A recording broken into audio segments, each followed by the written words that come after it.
வணக்கம். போஸ்டர் செட்கேஸ் வழங்கும் தமிழ்நாடு 360க்கு உங்களை வரவேற்பது நான் ராஜலட்சுமி கார்த்திக். தமிழகத்தில் உள்ள அனைத்து மாவட்ட நிகழ்வுகளையும் விரிவாக பார்ப்பதற்கு முன் தலைப்புச் செய்திகளை பார்க்கலாம். தரங்கம்பாடி அருகே 13,56,000 ரூபாய் மதிப்பீட்டில் உணவு தானிய கிடங்கு திறந்து வைத்த பொதுமக்களுக்கு குடிமைப் பொருட்களை வழங்கினார் அமைச்சர் மெய்யநாதன்.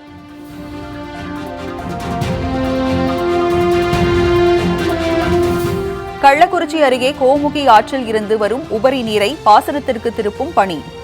மின் மோட்டார் மூலம் நீரை ஏற்றி வைத்தார் சட்டமன்ற உறுப்பினர் வசந்தம் கார்த்திகேயன்.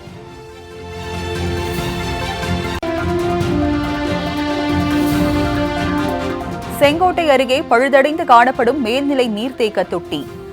பல லட்சம் லிட்டர் குடிநீர் வீணாகி வருவதால் தொட்டியை சீரமைக்க வலியுறுத்தல்.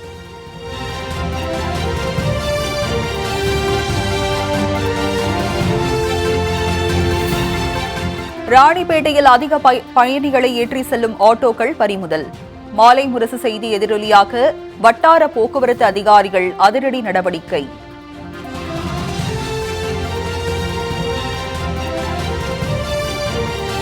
சேலத்தில் கட்டப்பட்டு ஓராண்டாகியும் திறக்கப்படாத சமுதாய கூடம். சமூக விரோதிகளின் கூடாரமாக மாறி வரும் அவலத்தை விளக்கும் செய்தி தொகுப்பு.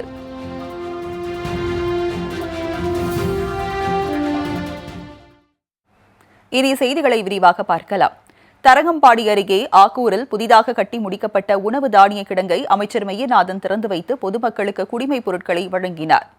மயிலாடுதுறை மாவட்டம் செம்பனார் கோவில் அருகே ஆக்கூர் பகுதியில் 13,56,000 ரூபாய் மதிப்பீட்டில் புதிய உணவு தானிய கிடங்கு கட்டடம் கட்டப்பட்டது.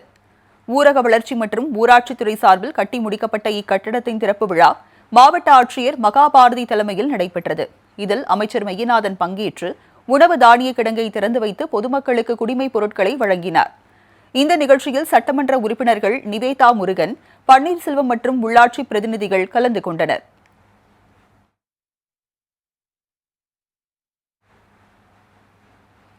தாராபுரத்தில் கட்டப்பட உள்ள ஊராட்சி ஒன்றிய அலுவலக கட்டடப் பணிகளை அமைச்சர்கள் சாமிநாதன் மற்றும் கயல்விழி செல்வராஜ் ஆகியோர் பூமி பூஜை செய்து தொடங்கி வைத்தனர். திருப்பூர் மாவட்டம் தாராபுரத்தில் 5,90,00,000 ரூபாய் மதிப்பீட்டில் ஊராட்சி ஒன்றிய அலுவலக கட்டடம் கட்ட திட்டமிடப்பட்டது. இதனைத் தொடர்ந்து தாராபுரம் வருவாய் கோட்டாட்சியர் ஃபெலிக்ஸ் ராஜா தலைமையில் கட்டடப் பணிகள் தொடக்க விழா நடைபெற்றது. இவ்விழாவில் அமைச்சர்கள் மூப்பை சாமிநாதன் மற்றும் கயல்விழி செல்வராஜ் ஆகியோர் பங்கேற்று கட்டடப் பணிகளை பூமி பூஜை செய்து தொடங்கி வைத்தார். இதில் ஒன்றிய குழு தலைவர்கள் மற்றும் உள்ளாட்சி அமைப்பினர் உள்பட பலரும் கலந்து கொண்டனர்.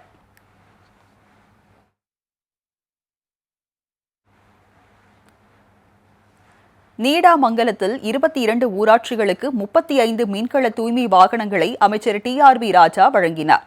திருவாரூர் மாவட்டம் நீடாமங்கலம் ஒன்றியத்திற்கு உட்பட்ட 22 ஊராட்சிகளுக்கு தூய்மை பாரத இயக்கம் திடக்கழிவு மேலாண்மை திட்டத்தின் கீழ் மின்கல வாகனங்கள் வழங்கும் விழா நடைபெற்றது. மாவட்ட ஆட்சியர் சாருஸ்ரீ தலைமையில் நடைபெற்ற நிகழ்ச்சியில் அமைச்சர் TRB ராஜா பங்கேற்று 88 லட்சம் ரூபாய் மதிப்பீட்டில் 35 மின்கல தூய்மை வாகனங்களின் சாவிகளை ஊராட்சி மன்ற தலைவர்களிடம் வழங்கினார். இந்த வாகனங்கள் தூய்மை பணியாளர்களுக்கு வழங்கப்பட்டு தூய்மை பணிக்கு பயன்படுத்தப்பட உள்ளன.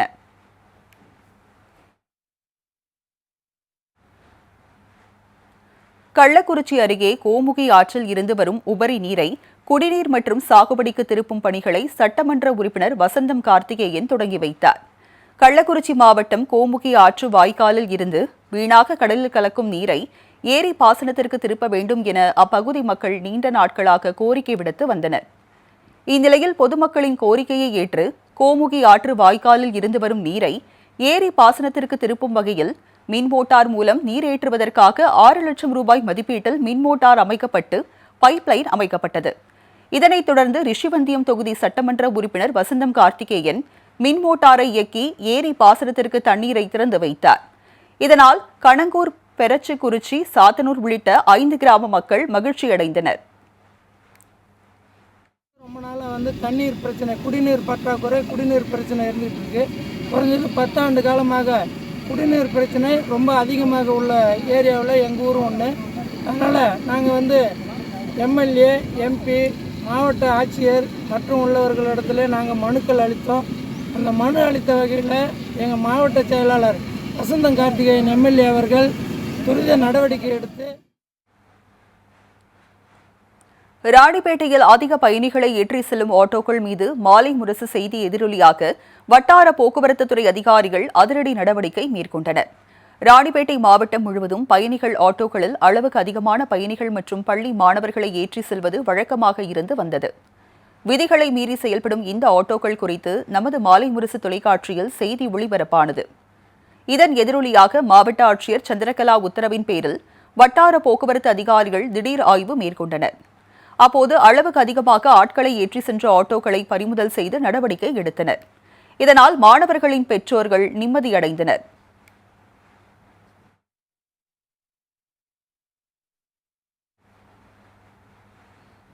செங்கோட்டையில் மேல்நிலை நீர்த்தேக்க தொட்டி பழுதடைந்துள்ளதால் பல லட்சம் லிட்டர் குடிநீர் வீணாகி வரும் அவல நிலை ஏற்பட்டுள்ளது. தென்காசி மாவட்டம் செங்கோட்டை நகராட்சிக்கு உட்பட்ட 12வது வார்டு பகுதியில் மேல்நிலை நீர்த்தேக்க தொட்டி அமைந்துள்ளது. இந்த தொட்டியின் மூலம் நகராட்சிக்கு உட்பட்ட பகுதிகளில் உள்ள மக்களுக்கு குடிநீர் விநியோகம் செய்யப்பட்டு வருகிறது. இந்நிலையில் மேல்நிலை நீர்த்தேக்க தொட்டி முறையான பராமரிப்பின்றி பழுதடைந்து காணப்படுகிறது. இதனால் நாள்தோறும் மின் மோட்டார் மூலம் நீர் ஏற்றம் செய்யும் போது பல லட்சம் லிட்டர் குடிநீர் வீணாகி வருகிறது. இதுகுறித்து பலமுறை புகார் அளித்தும் நடவடிக்கை எடுக்கவில்லை என்று கூறும் அப்பகுதி மக்கள் தொட்டியை சீரமைத்து குடிநீர் வீணாவதை தடுக்க வேண்டும் என கோரிக்கை விடுத்துள்ளனர். பொங்கல் பண்டிகை நெருங்கி வரும் நிலையில் விக்கிரமசிங்கபுரத்தில் கரும்புகள் அறுவடைக்கு தயார் நிலையில் உள்ளன. நெல்லை மாவட்டம் மேற்கு தொடர்ச்சி மலை அடிவாரத்தில் உள்ள விக்கிரமசிங்கபுரம், பாபநாசம், அணவன் குடியிருப்பு உள்ளிட்ட பகுதிகளில் சுமார் 200 ஏக்கரில் கரும்பு பயிரிடப்பட்டுள்ளது. பொங்கல் பண்டிகைக்கு இன்னும் 10 நாட்களே உள்ள நிலையில் தற்போது கரும்புகள் நன்கு வளர்ந்து அறுவடைக்கு தயார் நிலையில் உள்ளன. இன்னும் 2 நாட்களில் இப்பகுதியில் கரும்புகள் அறுவடை செய்யப்பட உள்ளதாக விவசாயிகள் தெரிவித்தனர். இதனால் அறுவடைக்காக பாவூர் சத்திரம், ஆலங்குளம், அம்பை உள்ளிட்ட பகுதிகளில் இருந்து தொழிலாளர்கள் வரவுள்ளனர். இதனையொட்டி விவசாயிகள் 4 முதல் 5 கரும்புகளை ஒன்றாக சேர்த்து கட்டியும் தேவையில்லாத தோகைகளை நீக்கும் பணிகளிலும் ஈடுபட்டு வருகின்றனர். இங்கு அறுவடை செய்யப்படும் கரும்புகள் நெல்லை, தென்காசி, தூத்துக்குடி, கன்னியாகுமரி, விருதுநகர் உள்ளிட்ட தென் மாவட்டங்களில் விற்பனைக்கு அனுப்பி வைக்கப்படுகிறது. இருந்தபோதிலும் அரசே நேரடி கொள்முதல் செய்ய வேண்டும் என விவசாயிகள் கோரிக்கை விடுத்துள்ளனர்.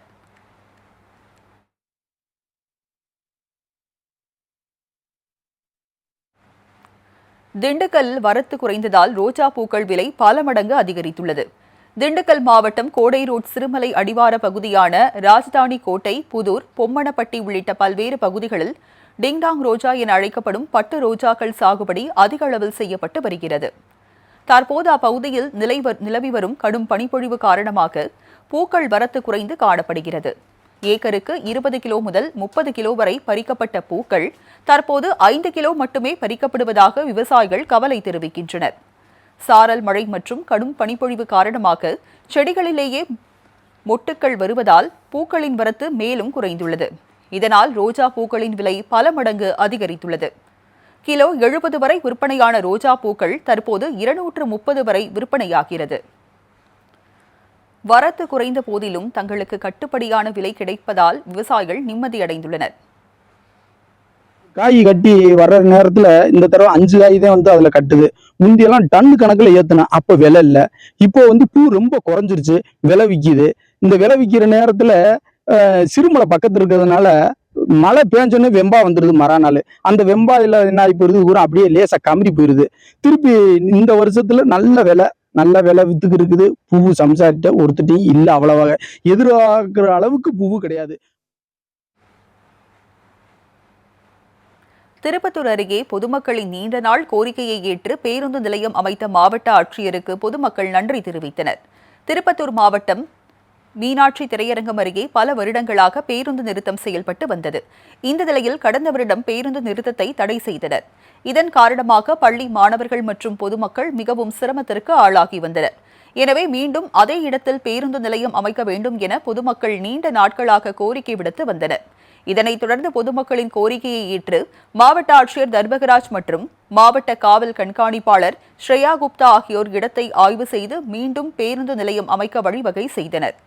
இதனால் மகிழ்ச்சியடைந்த பொதுமக்கள் மாவட்ட ஆட்சியருக்கு நன்றி தெரிவித்தனர். காலமா இந்த மீனாட்சி தியேட்டர் பேருந்து நிறுத்தம் தடைப்பட்டிருந்தது. இப்போ இன்னைக்கு இருந்து இந்த பேருந்து நிறுத்தம் தொடங்கி வச்சிருக்கிறார் மாவட்ட ஆட்சியர் ஐயா அவர்களுக்கு மிக நன்றி. இந்த பேருந்து நிலையத்திலிருந்து அரசு அலுவலகம் இருக்கிறது, மிக அருகில் அரசு பொது மருத்துவமனை இருக்கிறது, தனியார் மருத்துவமனை இருக்குது, கடை பஜார் எல்லாம் இருக்குதுங்க. இங்க இருந்து பேருந்து நிலையத்தில் இறங்கி பயணம் செல்வது மிக சிரமம் இல்லாம பயணம் பண்ணிட்டு இருந்தாங்க. தடைப்பட்டதுனால பொதுமக்கள் மிகவும் அவதிக்குள்ள இருந்தாங்க. இன்னைக்கு வந்து அதை தொடங்கி வச்சிருந்தால ரொம்ப மிக பெரும் மகிழ்ச்சி அடைகிறோம். வந்தவாசி அருகே கிராமத்தை தூய்மையாக வைத்த தூய்மை பணியாளர்களுக்கு ஊராட்சித் தலைவர் பட்டுப்புடவை பரிசளித்து இன்ப அதிர்ச்சி கொடுத்தார். திருவண்ணாமலை மாவட்டம் வந்தவாசியை அடுத்து சென்னாவரம் ஊராட்சியில் கிராமத்தை தூய்மையாக வைத்த தூய்மை பணியாளர்களுக்கு உள்ளிட்ட அனைத்து பணியாளர்களுக்கும் ஊராட்சி மன்ற தலைவர் வீரராகவன் சார்பில் மலர் தூவி சிறப்பான வரவேற்பு அளிக்கப்பட்டது. பின்னர் அனைவருக்கும் பட்டுப்புடவை உள்ளிட்ட பரிசு பொருட்கள் வழங்கி கௌரவித்தார். உள்ளாட்சி பிரதிநிதிகளின் பதவிக்காலம் வரும் 5ஆம் தேதியுடன் நிறைவடைவதை ஒட்டி தூய்மை பணியாளர்களை கௌரவிக்கும் வகையில் அவர்களுக்கு பரிசுகளை வழங்கியது குறிப்பிடத்தக்கது. இதனால் தூய்மை பணியாளர்கள் மகிழ்ச்சியடைந்தனர். இந்நிகழ்ச்சியில் கிராம மக்கள் பலரும் கலந்து கொண்டனர்.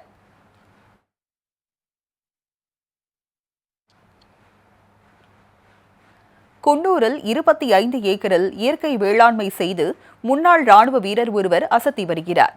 நீலகிரி மாவட்டம் குன்னூரை சேர்ந்தவர் தேவகுமார்.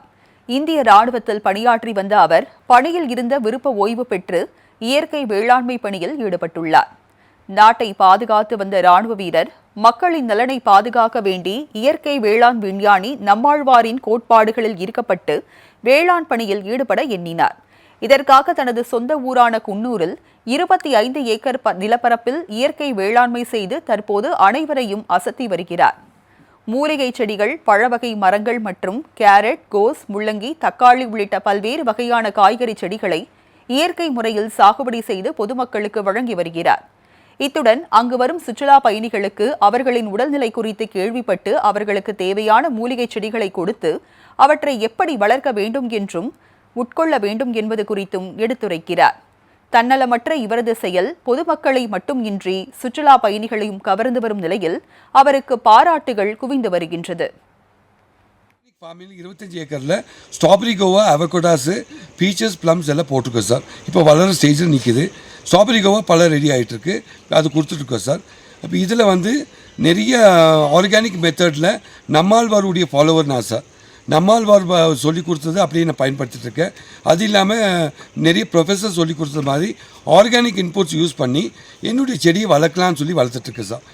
அதில் 90 வகை மூலிகளை மருத்துவ குணம் அது எல்லாம் சொல்லிவிட்டு இந்த வர சுற்றுலா ஃபார்ம் டூர் பர்சன்களுக்கு நான் இதை எப்படி பயன்படுத்தணும், எப்படி வளர்க்கணும், மீன் ரொம்ப ஹீட்டான நிலத்தில் எப்படி வளர்க்கணும், கோல்டான நேரத்தில் எப்படி வளர்க்கணும், இது எப்படி பராமரிக்கணும், அதில் தின்னு என்னென்ன நோய் தீரும்னு சொல்லி கொடுக்க சார்.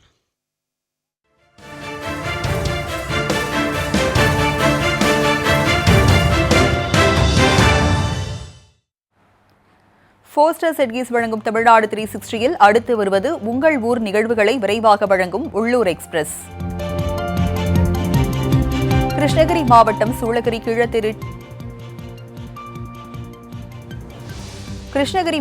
சூளகிரி கீழத்தெரு டேம் சாலையில் 300க்கும் அதிகமான குடும்பங்கள் உள்ளன. இந்நிலையில் அப்பகுதியில் கடந்த 14 ஆண்டுகளாக வாடகை கட்டிடத்தில் அங்கன்வாடி மையம் செயல்பட்டு வருகிறது. இதில் 20க்கும் மேற்பட்ட குழந்தைகள் பயின்று வரும் நிலையில் குழந்தைகளுக்கு முறையான கழிவறை வசதி மற்றும் வகுப்பறை வசதிகள் இல்லை என பெற்றோர்கள் கவலை தெரிவித்து வருகின்றனர்.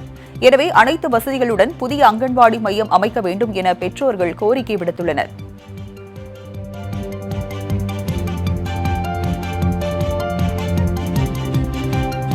விருதுநகரில் ஊராட்சியை நகராட்சியுடன் இணைக்க எதிர்ப்பு தெரிவித்து பொதுமக்கள் எம்எல்ஏவை முற்றுகையிட்டு வாக்குவாதத்தில் ஈடுபட்டனர். சிவஞானபுரம் ஊராட்சியை விருதுநகர் நகராட்சியுடன் இணைக்க தமிழக அரசு அரசாணை வெளியிட்டது. இதனால் சிவஞானபுரம் ஊராட்சிக்கு உட்பட்ட சின்ன மூப்பன்பட்டி, பேரம்பட்டி, லட்சுமி நகர் உள்ளிட்ட பகுதிகளைச் சேர்ந்த 300க்கும் மேற்பட்டோர் விருதுநகர் சட்டமன்ற உறுப்பினர் சீனிவாசனை முற்றுகையிட்டனர். நகராட்சியுடன் இணைத்தால் வரி உயர்வு, 100 நாள் வேலைவாய்ப்பை இழப்பது போன்ற பாதிப்புகளை சந்திக்க நேரிடும் என்று அவர்கள் தெரிவித்தனர்.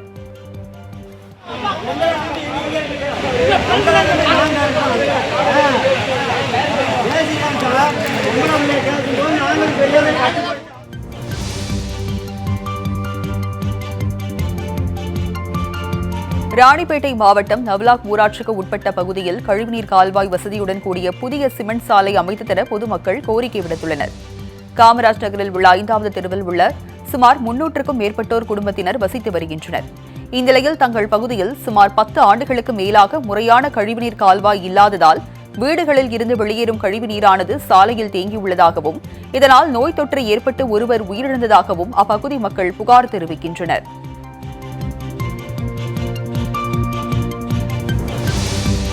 ஏற்காட்டில் முக்கிய சாலைகளில் போக்குவரத்திற்கு இடையூறாக இருந்த சாலையோர கடைகளை நெடுஞ்சாலைத்துறையினர் அதிரடியாக அகற்றினர். புகழ்பெற்ற சுற்றுலா தலமான விளங்கும் ஏற்காட்டிற்கு நாள்தோறும் ஆயிரக்கணக்கான சுற்றுலா பயணிகள் சென்று வருகின்றனர். இந்நிலையில் ஒண்டிக்கடை ரவுண்டானா, அண்ணா பூங்கா சாலை, சந்தப்பேட்டை வணிக வளாக சாலை உள்ளிட்ட இடங்களில் சாலைகளை ஆக்கிரமித்து வியாபாரிகள் கடைகளை அமைத்தனர். இதனால் போக்குவரத்து நெரிசல் ஏற்பட்டதை தொடர்ந்து ஜேசிபி இயந்திரம் மூலம் கடைகள் அகற்றப்பட்டன.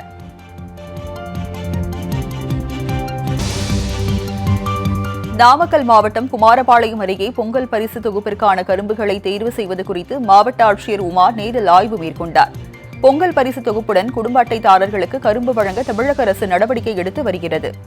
கரும்புகளின் தரம் குறித்து ஆய்வு செய்த ஆட்சியர் உமா பயிரின் காலம், நீர் பாய்ச்சும் முறை, உரங்களின் தன்மை குறித்து விவசாயிகளிடம் கேட்டறிந்தார். கரும்புகளை கொள்முதல் செய்ய கையூட்டு பெறும் அதிகாரிகள் மீது நடவடிக்கை எடுக்கப்படும் என்று அவர் உறுதியளித்தார்.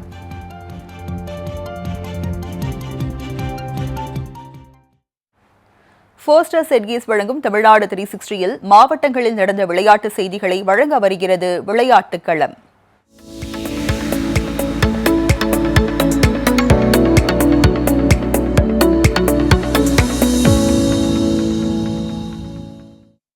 தமிழ்நாடு பள்ளிக்கல்வித்துறை நடத்திய மாநில ஹேண்ட்பால் போட்டியில் சின்னாளப்பட்டி சேரன்பள்ளி 3வது இடம் பிடித்தது.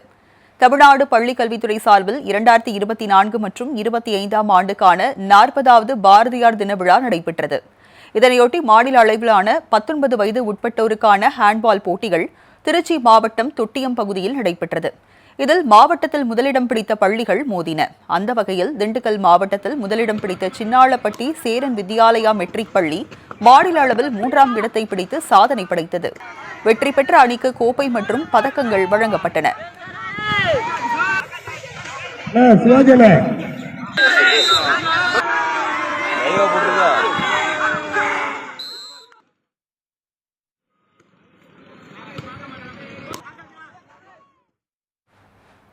வேலூரில் மாநில அளவிலான பெண்கள் குத்துச்சண்டை போட்டி நேற்று தொடங்கி நடைபெற்று வருகிறது. தமிழ்நாடு குத்துச்சண்டை கழகம் மற்றும் வேலூர் மாவட்ட குத்துச்சண்டை கழகம் இணைந்து காகித பட்டறையில் சீனியர் பெண்களுக்கான குத்துச்சண்டை போட்டியை நடத்தி வருகிறது.